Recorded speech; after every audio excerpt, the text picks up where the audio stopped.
Okay, so welcome all of you to another study on apologetics. Actually, as I was saying, we're gonna make a pause today because we've already studied three of the four areas that any worldview has to deal with. Remember, the first one was what? Origin.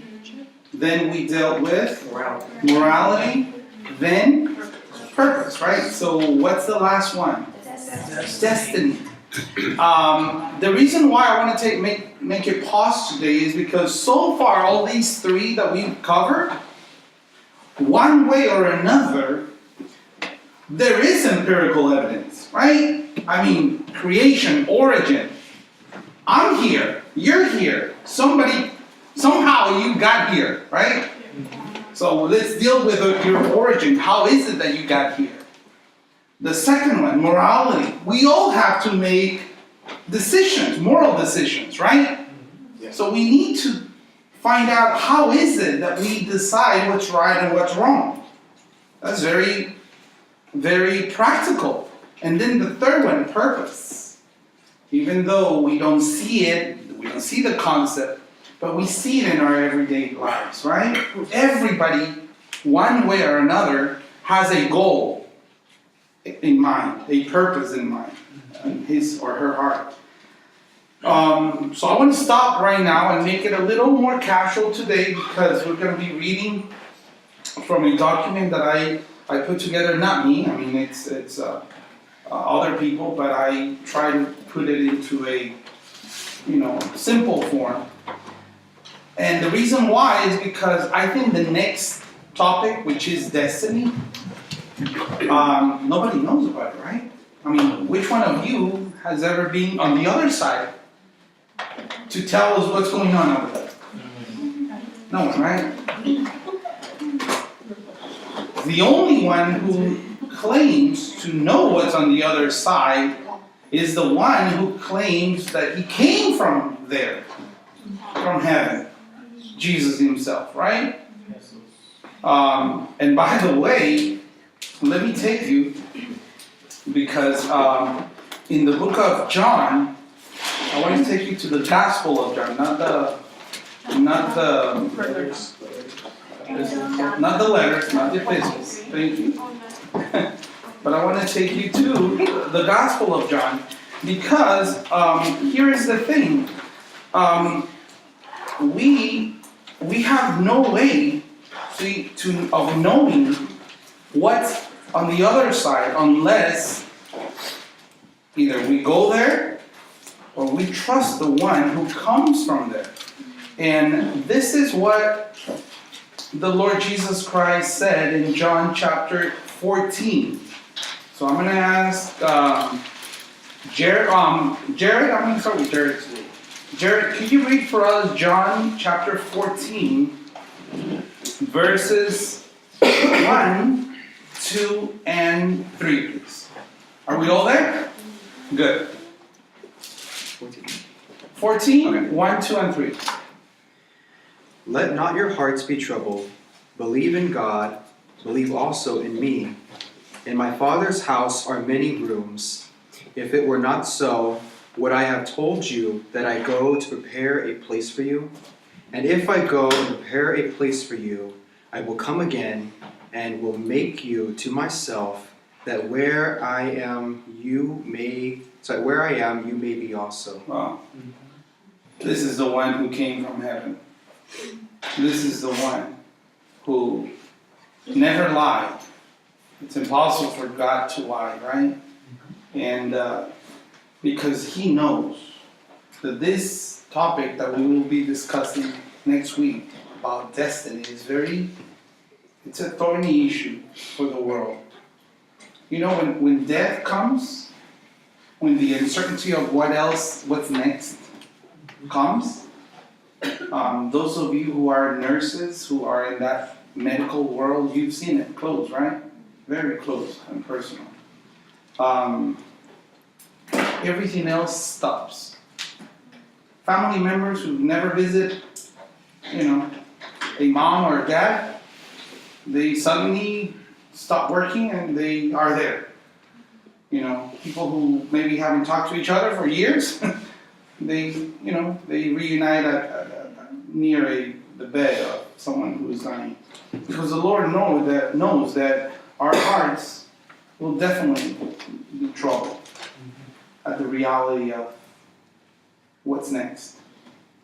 I love the words he says, because he says, you believe in God. Believe also in me. We will, not today, I'm just giving you an introduction, but we will examine what he meant by that. Because this is talking about his deity. It's talking about how he is God himself.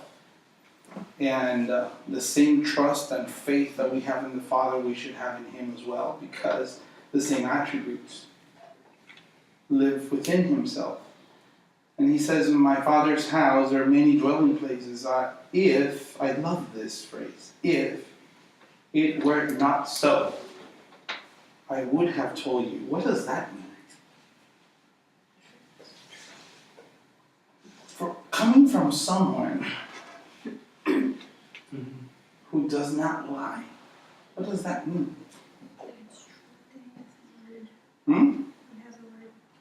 Yeah. It's the assurance. Look, I'm not going to say anything that is not true. This is why our faith, and we will talk about it next class. Our faith is, if it is not based on truth, it is worthless. See, the Christian hope is not, I hope there's eternal life. It's a jump into nothingness, but I hope somebody catches me. That's not the hope that we have. See, faith, the word faith, has different connotations, but it never means believe for the sake of believing without any evidence. It never means that. Faith and the word faith, in the context of the Word of God, is based on truth. Remember Paul. Hey, if Christ was not risen, your faith is worthless. See, you believe that he actually has been risen from the dead, but because it is not true, your faith is worthless. See, this is what he's saying here. Look, if it were not so, if what I'm telling you is not true, why would I waste your time telling you? Why would you trust me? Why? You can only trust me. See, and that is the point of our faith. The object, that is the value of our faith. It is in where that faith is, placed on. If you place your faith on me, it is worthless. If you place your faith on your spouse, it is worthless. I'm talking in the context of salvation and eternal life, okay? But if you place your trust on Christ and he is unchangeable, it is impossible for him to lie, then you see how the concept of hope is completely different. Mm-hmm. So, if it were not so, I would have told you. Where I go to prepare a place for you. See? That's what I'm going. I'm preparing a place for you. If I go and prepare a place for you, I will come again. Another promise. And I will receive you to myself. Another promise. And then he says that where I am, there you may be also. So we will talk about it. But see, here's the thing. Out there in the world, there is no certainty about destiny. There isn't. They're hoping that God will turn a universalist God at the end. You know what I mean? I remember a friend of mine in Guatemala talked to the local priest in my town. And at the end he asked him, okay, so Father, I mean, you know, in the Catholic Church we call him Father, right? Or, you know. So at the end, what is God going to do with all of our sin? He said, don't worry about it. I mean, God is so merciful, God is so loving, that He will forgive everyone. That's universalism. At the end, don't worry about it. Oh. Well, obviously we will spend time, starting next week, talking about that destiny. And what makes the difference between our faith, our hope, and what any worldview will present. Do you have a question? No? Okay. So today we're going to. Let me give you. Actually, I'm going to ask you, Danny, if you could, please. Could you pass this around? Give one to each one. This is very interesting because we're going to take the time and spend some time in the Word of God as well. Okay? So, I'm going to give you, I'm going to ask all of you to help me read this, okay? The title is, How Should We Analyze a Worldview? So part of what we've studied so far is in it. Actually, the base is there. But there's more that I want you to see. And I was holding on to this short document because, thank you, brother. I wanted to give it to you towards the end, actually after the third study, which is purpose. So let's go through this, and I'm gonna let me start with Danny here. Could you read the first paragraph, please? How should we analyze a worldview? Apologist Ravi Zacharias offers what he calls the 3-4-5 method of analyzing worldviews. I would like to share it with you because it will provide you a method with which to judge worldview options. Okay, let me stop right there. Of course, as you will see, this is a coming from a Christian philosophical argument, and it comes from actually one of the greatest minds in the modern world of apologetics. And it makes sense. You know, that's something that in today's society, it's so hard. Today people don't make sense, okay? Or culture doesn't make any sense.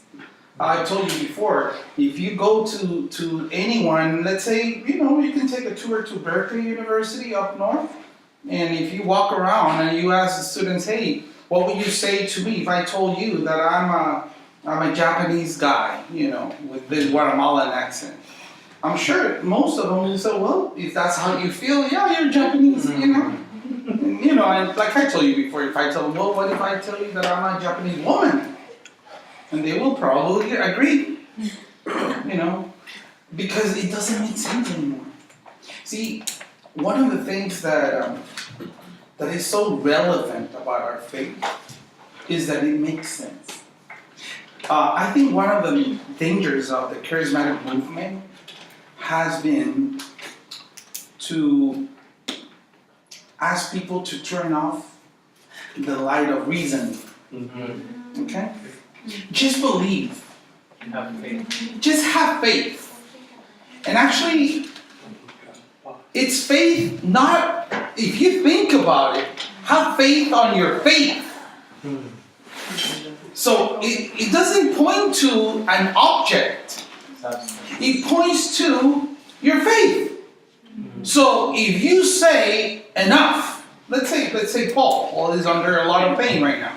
So if I tell Paul, hey, have faith on your decrees. So start, just declare with me, I am healthy. My bones are healthy. My back is healthy. And he starts repeating that. And I go and we all, help him out, and at the end, after 10 minutes of making these false decrees, he might even feel better. Who knows? But see, here's the problem. It's have faith on your faith. And that's a worthless faith. Once again, if faith is not based on truth, it's worthless. Yes, we do. Yeah, and when it comes to that word, they use it very loosely. Like when they're taking risks, they're like, "Oh, we're gonna do it by faith." That's a continuous word that they use. Yeah. Well, once again, because they have twisted the meaning of faith. I mean, I've told you, when you examine, what is the classical verse used for faith? Hebrews what? 11. Okay. We've analyzed it before, remember? Actually, Hebrews 11:1 mentions that faith is either the evidence, the substance, the assurance. Wow, those 3 terms are not subjective at all. Evidence. If you go to a court of law and you're being sued by anything, or you're being, you're going through a trial, if there is no evidence, hey, guess what? You're clear. Right? So, yeah. So, evidence, assurance, substance. See, it's not about just believe. I've heard so many people say that. There is a famous so-called apostle from Miami. His name is Guillermo Maldonado. He's bilingual. I remember he's one of the ones who says, hey, right now, don't reason. Stop thinking. Just believe. Believe. Believe. And people are like zombies, Yes, I believe. Yes, I believe. Wow. Well, this is why I hope we are able to accomplish with these studies that you need to analyze worldviews. You need to offer logical reasons. I mean, God is never illogical. He might go above our logic. He will. But he's not illogical. You know what I mean? I mean, the very thought process that we as human beings use, the law of non-contradiction, you can see it in God. It's not that we invented it. It just is there. So anyways, listen to the second part, bless you. Irene, could you read from, where it says first and all the way down to point number 3, okay? Existentially relevant. First, there are 3 tests that a worldview must pass. It must be, number 1, logically consistent, meaning its teachings cannot be self-contradictory. Number 2, empirically adequate. Its teachings must match what we see in reality. Number 3, existentially relevant. Its teachings must speak directly to how we actually live our lives. Wow, I love these 3 things, okay? These are 3 tests that any worldview must pass. Think about it. Let's reason together, okay? What's the first one, Irene? Logically consistent. And what is the meaning of that? Its teachings cannot be self-contradictory. Wow. Actually, we're talking about the law of non-contradiction, right? So logically consistent. That its teachings cannot be self-contradictory. You know what we have studied so far? Let's take each point. Creation. There is a creator and you are the product of that. You, this creator, by the way, revealed himself through language. He speaks. It's a God who speaks. Okay? And he has told all of us how he did it. And he not only told us about how he did it, but why, which is for him, for his glory. And he also told us that among all creation, we are different. Well, look around. As much as you want to make Monkey your grandfather, you won't be able to. But you can. It doesn't make sense. As much as in this country we love dogs and we treat them like babies, they're not babies. They are not. I'm sorry. See, it is, the teachings from God are consistent. They're very logical. They do not contradict each other. If there is a creator, just think about how logical it is. There is a creator, right? Okay, so if he created all of us, does he have any authority over us? Yes. Oh, yeah. So, can we impose our authority over him? No. Isn't that what the Bible says? Yes. Let me take you to the book of Romans, chapter 9. Okay? I'm going to ask,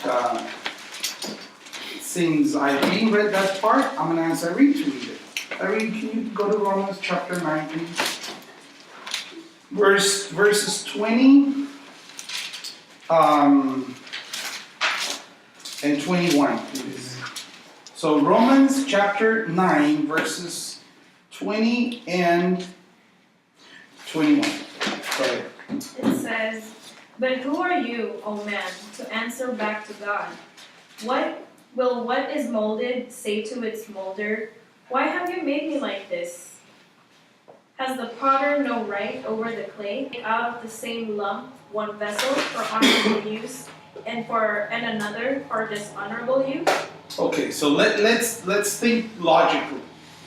Paul, using logic, using rhetorical questions, says, "Who are you, O man?" Listen to that. Who do you think you are? And by the way, he calls us what? Man. And he calls the other party what? God. Just a small, I remember when R.C. Sproul used to say, look, it's very simple. There are human beings, right? And there is a supreme being. We're both called beings. The problem is there's only one called supreme. And we're not. I mean, think about that. I mean, why is it that if you, let's say that, I don't know, Paul, here, let's say that, I don't know, how old is Facebook? You know, that program, that application. It's exactly. What, 10 years old? 20 years old? It started in 2006. Okay. 13. So, okay. Let's say that 20 years ago, Paul here, created Facebook. He just called it something else, but he created that program, whatever it is. You know? And then what's the name of the guy who owns it? Mark Zuckerberg. Thank you. Okay. He's a poor guy, by the way, right? So let's say that Paul says, hey, you know what? I created that program. And all the evidence points to that. Could he go to court and sue that other guy? And with all the evidence, couldn't he claim authorship, authority over that? Right? Yes. What's wrong with that? See, we all will be saying, wow, man, I'm glad you did it. Go for it. Because you are the one who put it together, not that guy.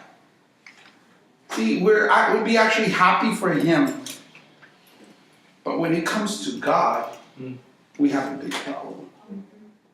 Because even though we call him God, and we call ourselves men, we do have a problem when he claims authorship over his creation. We don't like it. This is why Paul says, who are you, oh man, who answers back to God. How many of us, raise your hand, how many of you have ever answered back to God? Wow. All of us? Most of us? Okay. Well, this is for us then, right? So you're a man, he's God. And I love the next phrase. The thing molded will not say to the molder, why do you make me like this, will it? By the way, we're a thing. Okay?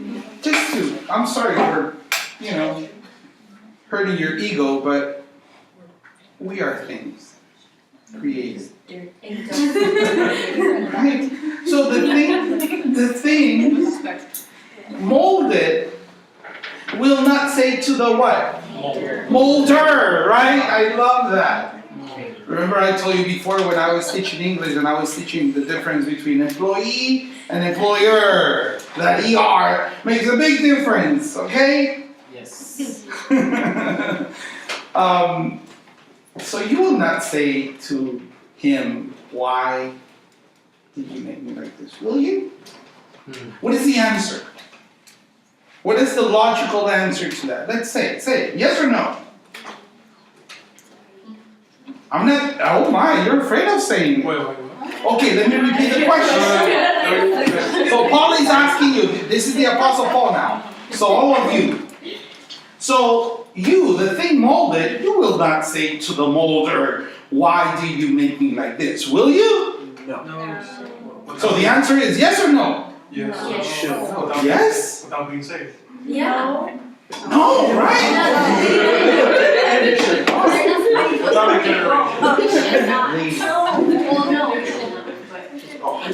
We shouldn't, right? Wow. So Pre-regeneration. yes, you need to understand this, okay? Let me repeat again. The thing! You are a thing! You can tell to your creator, why did you make me like this? The answer is no. But see, we all do it. See, you know why you have a problem answering this? And you just proved it? Because we all fail at this. Because we all tell God, hey, why? Why, Lord? We're not submitting to His authority. We're not accepting. Whatever it is. It's our sin, right? But see, we don't get this. We shouldn't. See? And then comes the next question, rhetorical question in verse 21. Or does not the potter have a right over the clay to make from the same lump one vessel for honorable use and another for common use? What is the answer to that? Of course. Let me take you to the book of Jeremiah, chapter 18.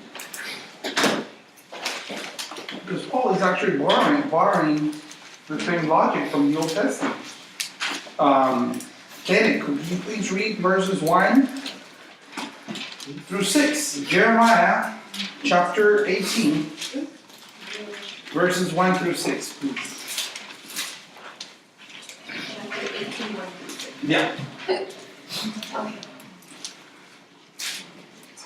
Go ahead. I'm reading. Oh, okay.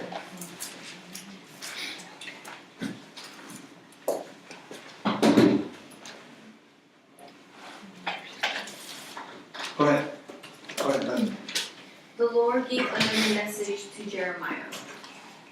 He said, "Go down to the potter's shop, and I will speak to you there." So I did as he told me and found the potter working at his wheel. But the jar he was making did not turn out as he had hoped, so he crushed it into a lump of clay again and started over. Then the Lord gave me this message: "O Israel, can I not do to you as the potter has done to his clay? As the clay is in the potter's hand, so are you in my hand." Wow. Same argument, right?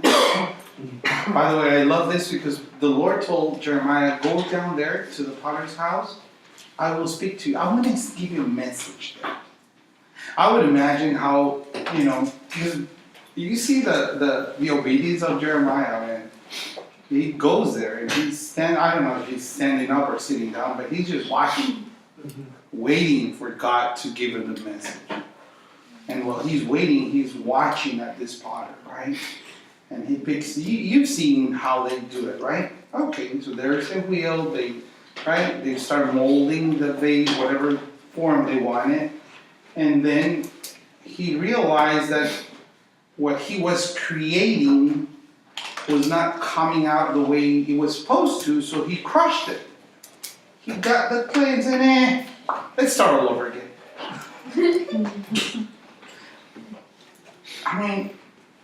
And that's the message of the Lord. I'm thinking Jeremiah is just watching this, just watching, not saying anything. Then the word of the Lord came and said, can I not, O house of Israel, deal with you as this potter does with the clay, declares the Lord? Wow, what a message, huh? That's the message. Hey, Jeremiah, do you get it? Who are you in this picture? Who am I? Can I do whatever I want with you? And see, this is where all those attributes that we kind of read last week, because we didn't go deep into them, make sense. Because that potter is a loving God. He's a just God. He's a graceful God. He delights in mercy. He is wrath as well. He declares his anger towards the world, but he is a loving God. He's a holy God. Well, but knowing all of that, it should give all of us the sense of, I can trust him. He will not do anything without purpose. He will not do anything out of evil, because that's not his nature. So this is not just about God declaring his sovereignty over us, but also our trust in him, knowing who he is. Okay?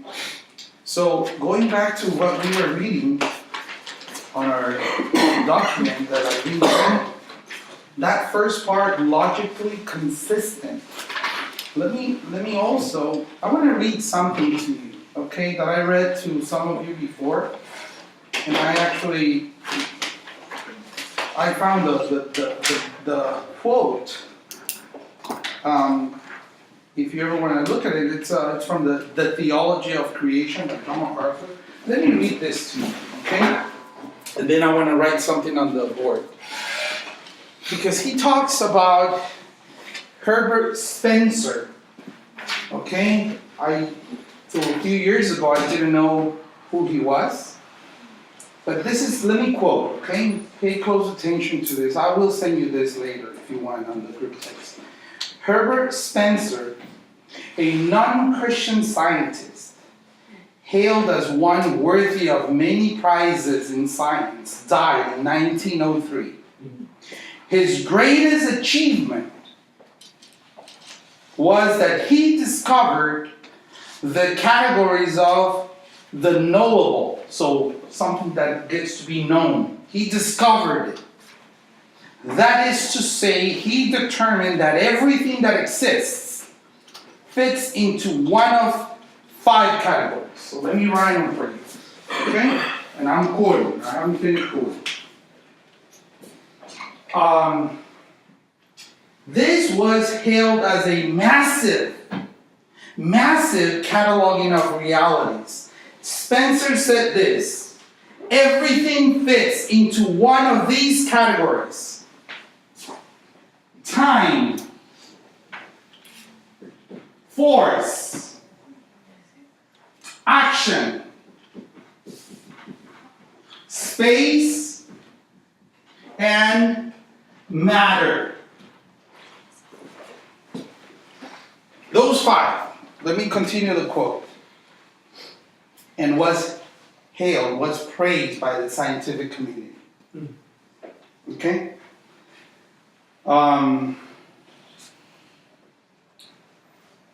Genesis 1:1. Remember? Yes. In the beginning in the beginning God created the heavens and the earth. Remember that? Okay. In the beginning. My time.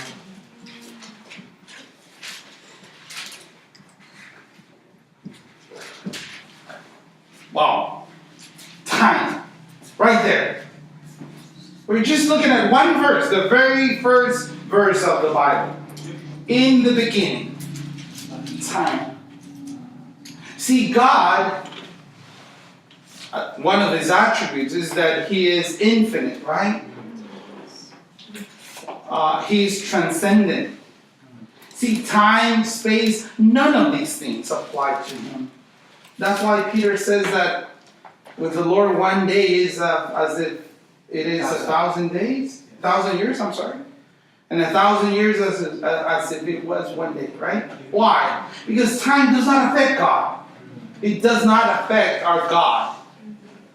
Time is for us. See, I'm looking at that clock on the back wall, and it's killing me.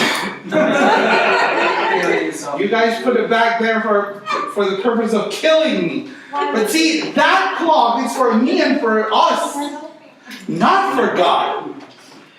See, in the beginning, time right there. God, the force right there. What is the action? Created. Heavens and earth.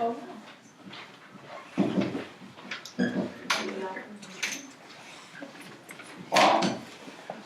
The action is that he created space, the heavens, matter, the earth. Right there, one verse. This scientist, this English scientist and philosopher, was praised for finding this out.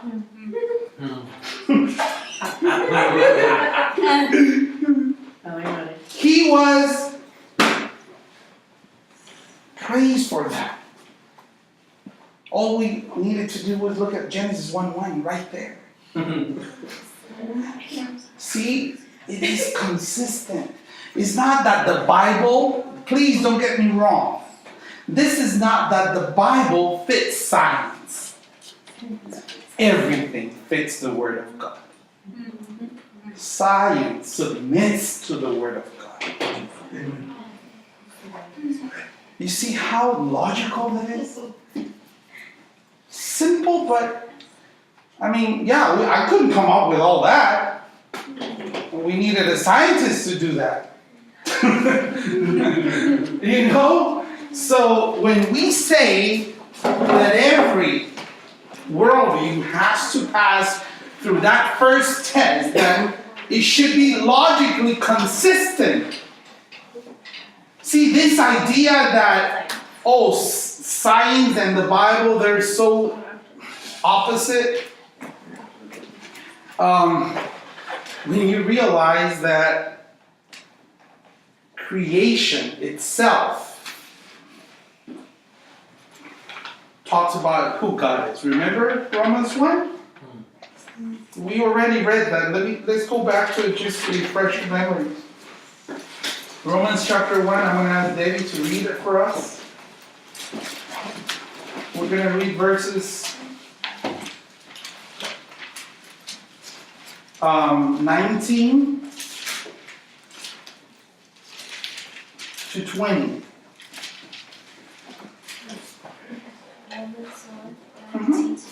Yes, please.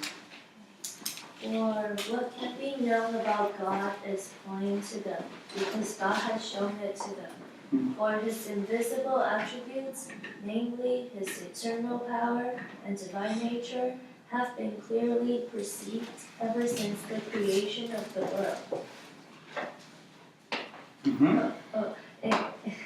In the things that have been made, so they are without excuse. Wow. You see how consistent it is? His creation. even the invisible things of God are evident, are clearly seen or identified through what we call nature. Okay? It's all there. And on top of that, it says that because it is understood, clearly understood, we are without any excuse. Without any excuse. See, we're not teaching anything that is illogical. Everything, and I have so many passages that I want to show you, but we're not going to have the time for that. Let's go to the second point. Oh, let me ask Peter to read it. Let's read the second point. So we finished logically consistent. Let's go to the second test. Second, each worldview must address the following four ultimate questions. No. Number 2, empirical and adequate. I'm sorry, that one. Empirically adequate, its teachings must match what we see in reality. Okay. Do you guys know the meaning of that word, empiric? Measurable evidence. I'm sorry, I can't hear you. Measurable evidence. Okay. Yeah, kind of. No? Okay. Yeah, it has to do with Science. no, it has to do with something, it's even funny in Latin America it is used. Like, you know how we have engineers, we have architects, and we have people who have been working in the business of construction for many years, okay? So you have someone who has worked in construction for 30 years and you ask him, are you an architect or an engineer? He's like, no, I'm empirical. Trained by experience? Yes, it's all there. I've done it.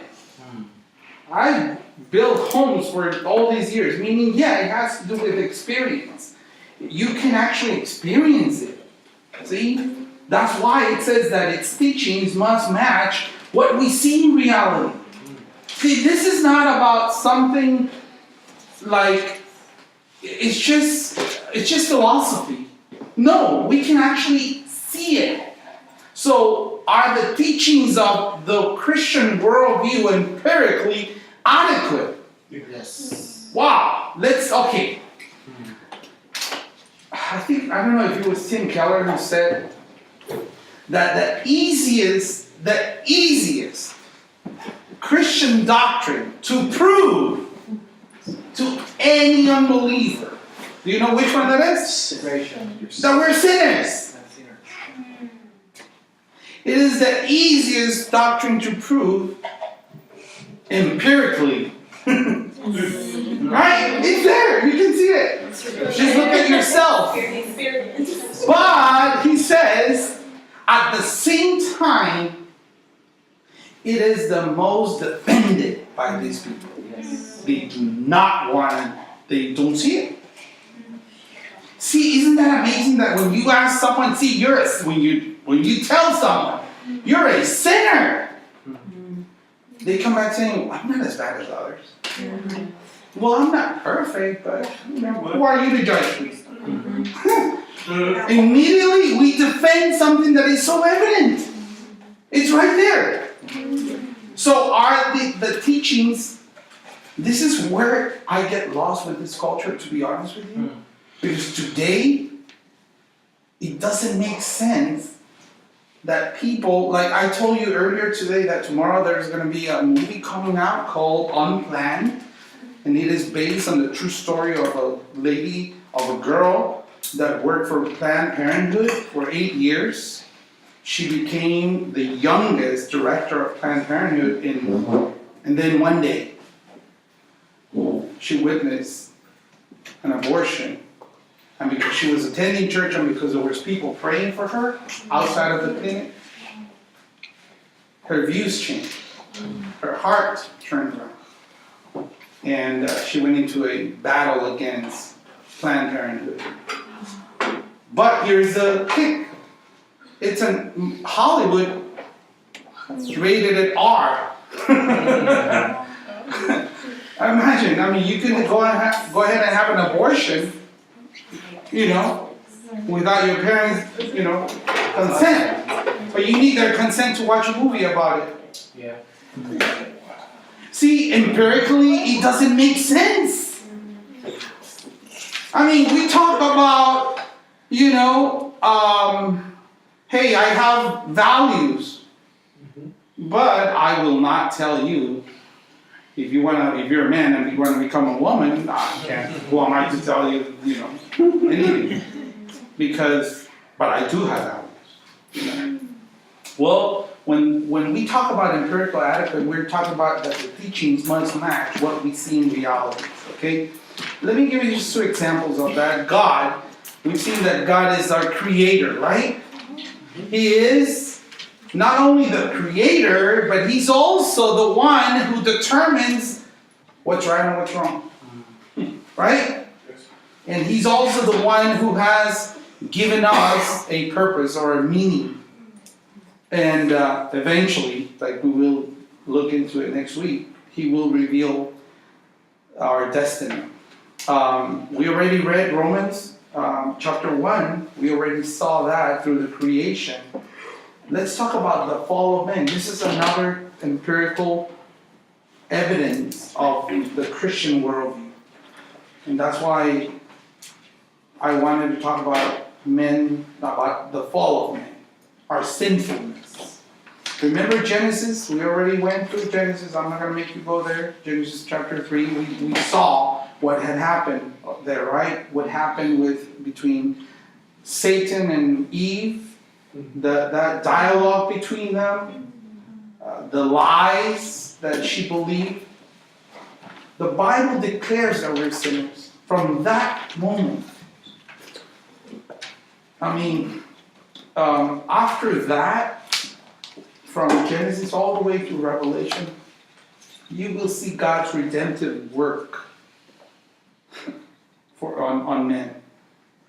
His salvation. And we need to understand. Let me take you, just to give you a few, let's go to Genesis chapter 6, verse 5. Just to give you a few, I'm not going to spend much time on this, because we already did. I'm going to ask Kevin to read Genesis chapter 6, verse 5.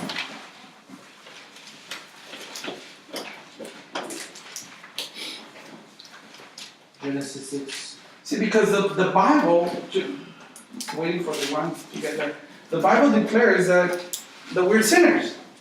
So that is the teaching. So does the empirical evidence prove that? Yes. We'll see that. Go to Genesis 6, 5, please. Genesis 6:5. The Lord saw that the wickedness of man was great in the earth, and that every intention of the thoughts of his heart was only evil continually. Wow. You see that? We're talking about Genesis chapter 6, you guys.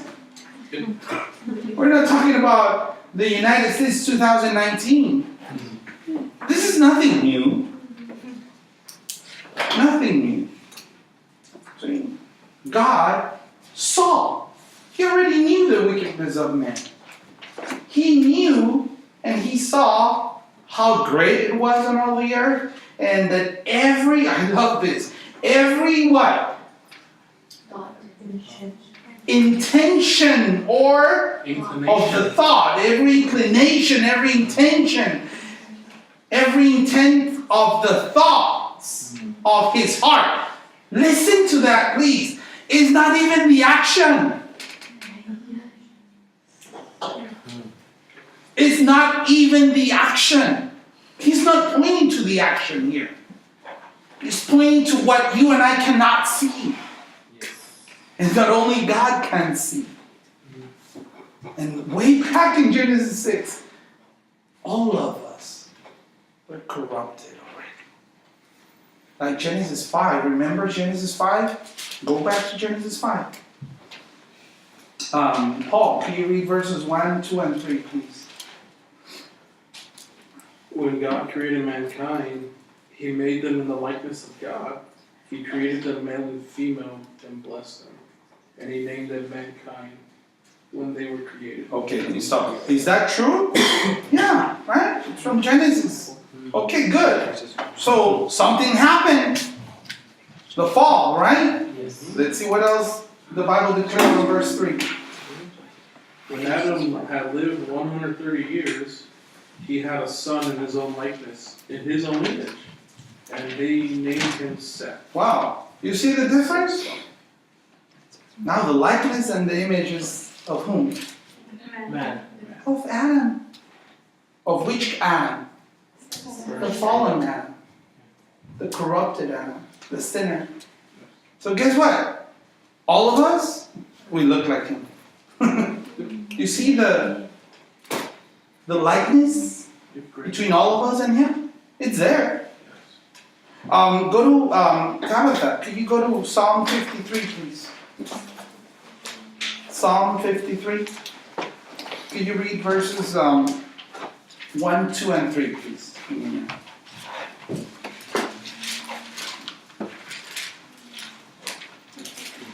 Psalm 53, 1, 2, and 3. The fool has said in his heart, there is no God. They are corrupt and have done abominable iniquity. There is none who does good. God looks down from heaven upon the children of men to see if there are any who understand, who seek God. Every one of them has turned aside. They have together become corrupt. There is none who does good, no, not one. Well, one more evidence for that. Isn't this what Paul echoes in Romans chapter 3? Remember? Well, this is God looking down to all of His creation to see if there's at least one. I mean, He already knows the answer. He's just speaking in these words so we might get the message. He's telling all of us, guess what, you're all corrupted. You're all corrupted. There is not even one of you who does any good. Why? Because of who you are. This is where, when we talk about the depravity of men, this is what we mean. It's not that everything we do is bad, is evil. No. It's that the root, at the heart, the intentions and thoughts and inclinations of our heart are evil. Evil. See? I love the way Jeremiah shows this in Jeremiah 13. Anita, can you read Jeremiah 13:23, please?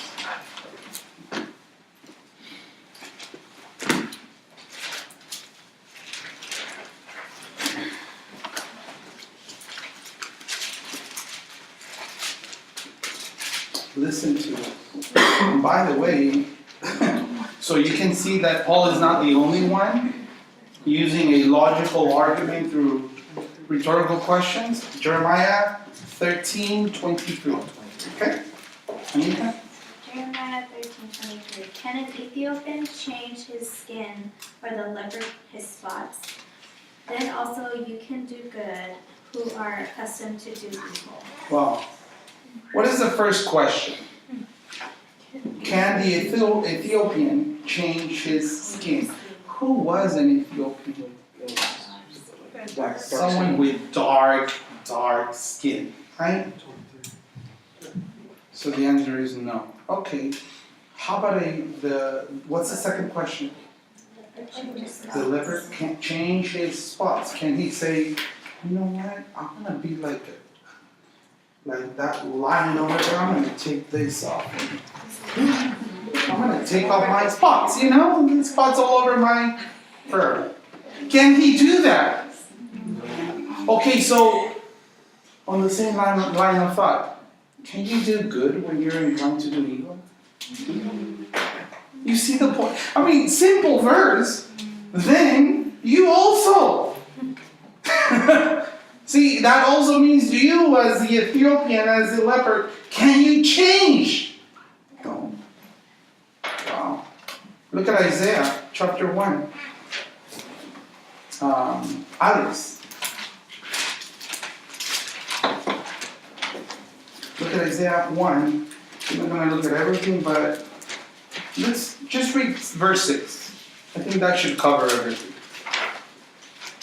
Verse 6, it says, "From the sole of the foot even to the head, there is nothing sound in it, only bruises, welts, and raw wounds, not pressed out or bandaged, nor softened with oil." Wow. There's nothing good in you. Period. Nothing. From the top of your head to the sole of your feet. Nothing good. You're sick. This is the sickness that Isaiah talks about in Isaiah 53, Sin. See, our problem with God is not cancer. This is sickness of the heart. And then, of course, we end with Romans chapter 3. Romans chapter 3, where Paul takes everything that he can from the Old Testament. Because he actually quotes the Old Testament. Look at verse 10. Verses 10 through 18. Ivy, please. Romans 3, 10 to 18. Excuse me. It says, "Their throat is an open grave. They use their tongues to deceive. The venom of asps is under their lips. Their mouth is..." Verses 10. Oh. 3:10 Oh. to 18. As it is written, "None is righteous, no, not one. No one understands, no one seeks for God. All have turned aside. Together they have become worthless. No one does good, not even one. Their throat is an open grave. They use their tongues to deceive. The venom of the asps is under their lips.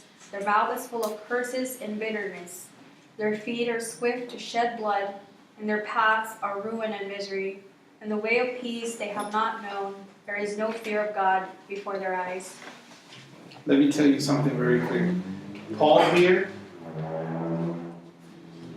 just described you without Christ. I'm sorry, but this is me without Christ. This is Danny without Christ. This is Kevin. This is Deborah without Christ. And it has been written way before Paul wrote it. That's why I wanted to show you the Old Testament first, because this is nothing new. See? Is that empirical consistent? Can we match what the Bible says, what the Christian worldview says with the evidence? Yes. Look, I remember when in my little town of Guadalupe, when I was a kid, if you wanted to continue your education, if you wanted to attend the university, you had to travel to the closest city was Shela, where you and Alex went, or the best education was in the capital, which back then, I mean, if you took the bus, was about 5 hours away. And I remember teachers, professors saying, when we become a civil society, when you guys go to the university, when you study more, when you become professionals, things will change around our society. Guess what? Now in Guadalupe, I don't know how many universities have brought their extensions there, the branches. And we have so many options. It's not very expensive. And when we look at our society, it's worse. Because that's what sin does. It goes from one level to the next. Remember Romans 1, 24, 26, 28? Yes. God gave them over. God gave them over. God gave them over. Because you can't stop sin. See? So it matches the reality of man. See? That's why when philosophers say, no, human beings are good at heart, it's their environment that pollutes them. Really? Is that empirically adequate? No! No, not at all. Because sin shows up in every society. Next point, third point, existentially relevant. Deborah. Existentially relevant. Existentially relevant. Its teachings must speak directly to how we actually live our lives. This has to do with our existence, our lives, how we live our lives. Wow, remember we read already the life of Solomon? I mean, we gave kind of a summary of his life. We read Ecclesiastes. Because this is what we need to ask about any worldview. Are the teachings of your worldview, do they speak directly to how I should live my life? If you look at anything and everything, of course, besides Christianity, you will find out that a lot of them don't. And those who pretend that they do is very mystical. It's not very practical. I have a friend who has cancer. He's stage 4. Very healthy guy, and he actually practiced some kind of yoga and meditation and all of these Eastern things. But you know what? You think that might be have some practicality in it, but when it comes to real life, it doesn't provide anything. Nothing, actually nothing. No religion can ever do anything against our greatest enemy, sin. Let me point it to you. Go to the book of Colossians. Okay? And we've read this before. And of course, during our Bible studies that we're going to have, we will cover them.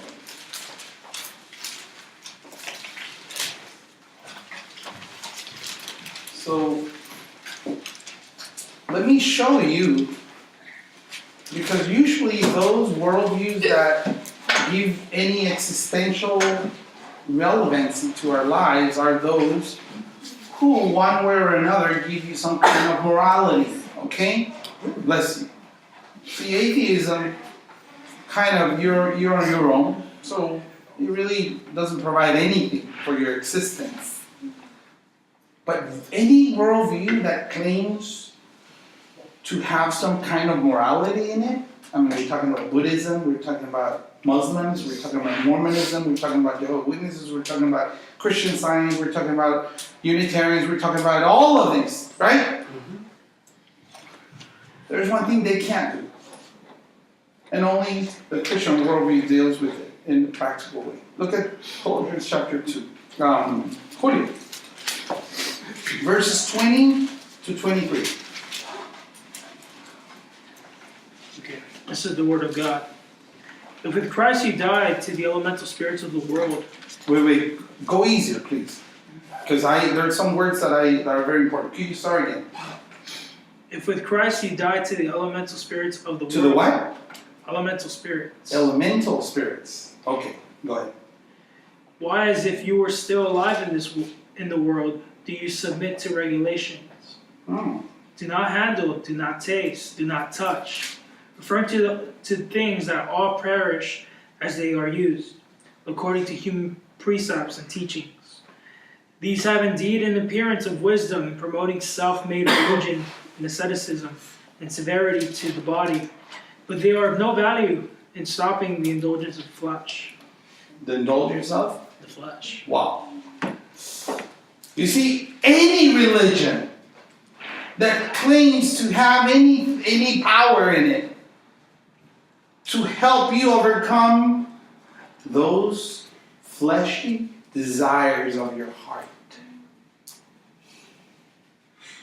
Let's look at it. Number one, Verse 20 says, if you have died with Christ, why, as if you were living in the world, do you submit yourselves to decrees?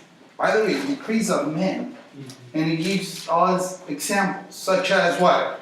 Do not handle, do not touch, do not taste, do not touch, which all refer to things that are perishing, destined to perish with the youth. And look, if this is in accordance with the commandments of man, the teachings of man. And this is what I love about verse 23. These are matters which have to be what? Sure, which have to be sure the appearance of wisdom. They look like wisdom. On the outside, they look good. Wow, they look as if you're doing the right thing. But in self-made religion, I love that. Self-made. Meaning what? You made it up. It's all made by man. Because it's based on self. This is the heart of any religion. Any religion is based on what? Self. Remember back in Genesis when Adam and Eve sinned? Immediately, they noticed something about their bodies that they had not noticed until then. What was it? Naked. They were naked. What did they feel? Shame. What did they do? How? They put together. Man, have you seen those? Let's not talk about it. But try to picture that, okay? So they looked at each other and they're like, you know. Boom! They put together what? Leaves, right? To cover their shame. God came, remember? And actually, he asked the first question. Where are you? Where are you? Directly to him. Adam, where are you? So, remember we went through that, and it doesn't mean that God didn't know. You know, God wanted them to come and admit to their sinfulness, recognize their nakedness. And this is the blaming game, remember? Yes. The woman you gave me, you know.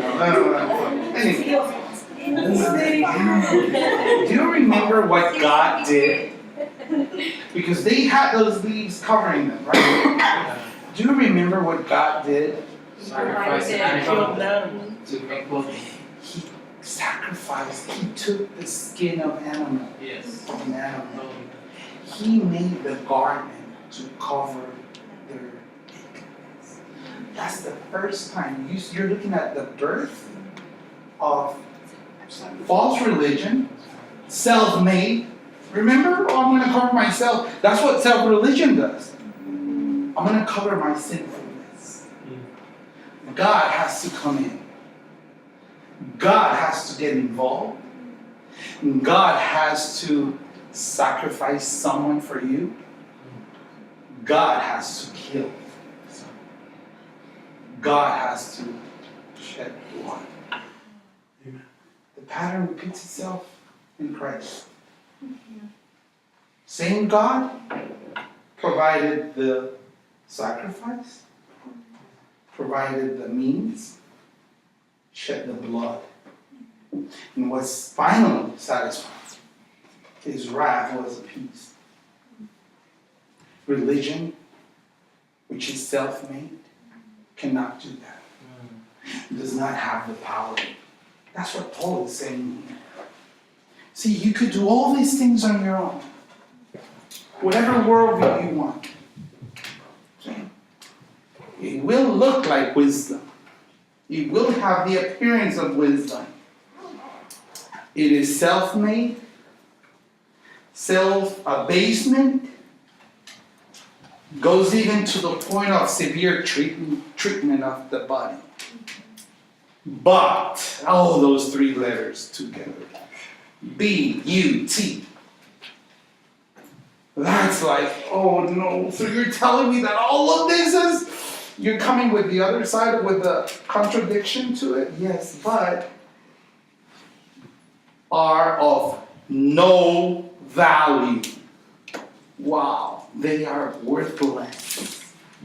They have no value against fleshly indulgence. They have no value against those desires of your flesh. You know that's what Martin Luther went through before he read Romans and his eyes were open. The guy he went through self-punishment. He was confessing his sins to the priest over and over. They got tired of him. You know? He couldn't appease his soul until he was led to the book of Romans. You see, this is what we mean when we ask, is the worldview existentially relevant? Does it really speak to how we must live our lives? It does. Everything else, every other worldview, puts the effort and places the emphasis on self. See, every worldview, if you give something, will give you something back.